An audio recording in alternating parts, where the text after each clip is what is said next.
Birinchi savoli biz aka unda qaysi hayvon yuraksiz yashay oladi? Chuvalchang emasmi? Yo'q, noto'g'ri. To'g'ri javobni kommentariyada yozib qoldiringlar. Ikkinchi savolimiz. Tuyaqush soatiga necha kilometr tezlikda yugura oladi? Variant berishim mumkin. Ikkinchisi to'g'ri javob bo'lmaydi uni. Ta'sirli bo'lsin odamni yig'ilib. Biz. Ha. O'z sevgiga yo'lboramiz. Xo'p. Ular Paltexda o'qigan odam bunaqa sevadi. Ketdik jo'ra tugadi bari.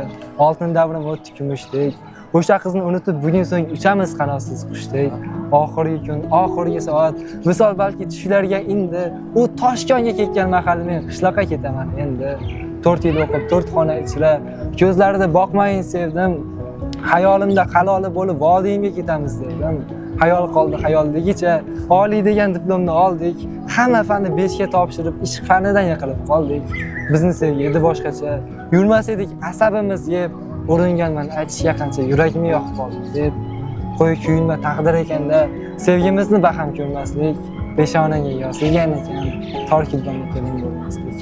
Bu qaysi qiz edi? Ismi nima endi? Bu ketib qolgan qizning ismi. Ismi sir bo'larsa. Birorta sonda aytasiz. 22. 22, 12, 13, 19, 20, 21, 20.